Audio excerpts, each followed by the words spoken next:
La revue de presse d'Europe 1, Olivier Delagarde. Le sujet numéro 1 dans les journaux ce matin, c'est la manifestation contre l'antisémitisme organisée par les présidents des deux assemblées. Oui, une grande marche et un grand bazar résume l'opinion en une, parce que derrière l'évidence, la polémique ne tarde pas à poindre. Mais commençons par l'évidence donc.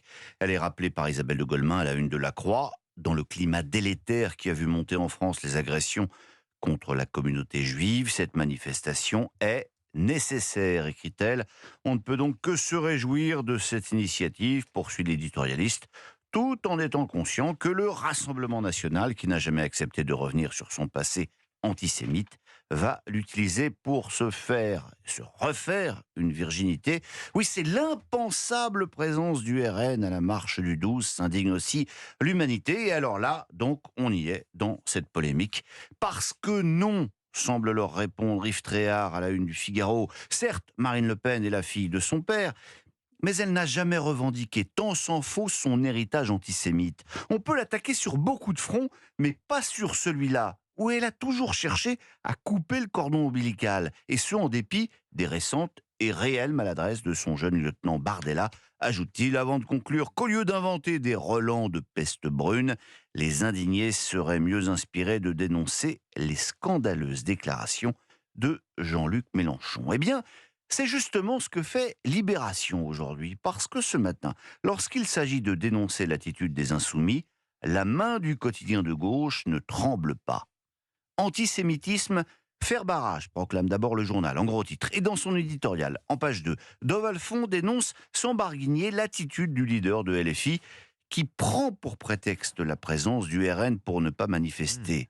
Étrange, rappelle-t-il. En 2018, le même Jean-Luc Mélenchon saluait l'appel de Marine Le Pen à manifester contre la réforme des retraites, s'extasiant devant les intérêts communs.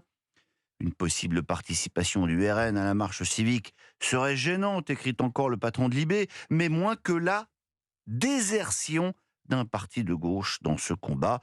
Et si vous doutez encore du divorce entre Libé et les Insoumis, lisez aussi l'article de Lilian Alemania intitulé « Mélenchon ou la stratégie du bout de feu ». Chauffer, polariser, créer du conflit pour conscientiser les catégories populaires.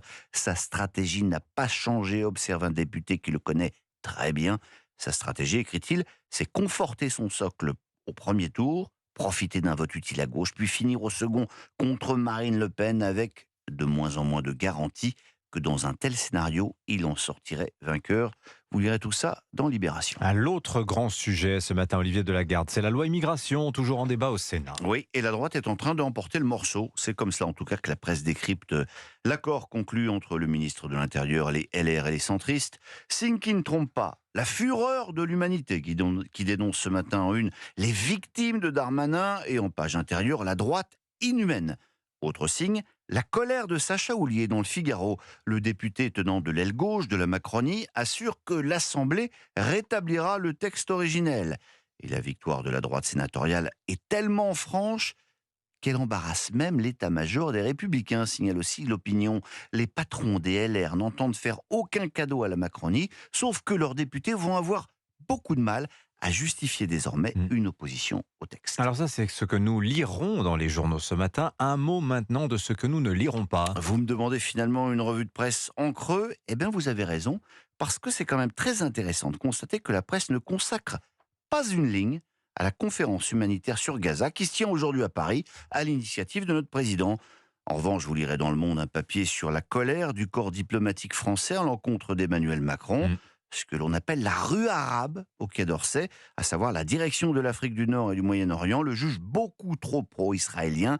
Les crispations sont discrètes, explique Philippe Ricard, Oui. mais bien réelles. On redoute de payer cela pendant des années derrière. Alors à lire également, alors c'était hier dans le Canard enchaîné, mais ce sont des révélations ahurissantes, Olivier. À quoi servent les 300 millions d'aides européennes versées tous les ans à l'autorité palestinienne ? Eh bien, en partie, à dédommager les familles des membres du Hamas qui meurent au combat. C'est pas une blague. Pour un terroriste tué, sa famille reçoit pour dédommagement 350 $ tous les mois, qui viennent donc essentiellement de l'aide européenne.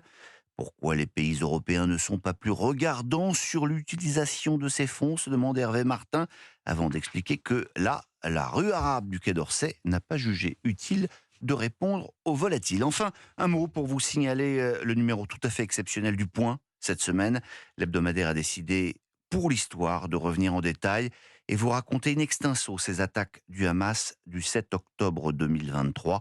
Une trentaine de Mmh. pages cliniques et poignantes à conserver pour ne jamais oublier Mmh. et à lire peut-être si vous hésitez à manifester Vous avez tout dimanche. à fait raison d'insister, c'est un papier absolument remarquable, hein, c'est un peu long, mais vraiment, il faut le lire avec des centaines de témoignages pour une reconstitution absolument minutieuse. Merci beaucoup Olivier Delagarde. Votre revue de presse chaque matin sur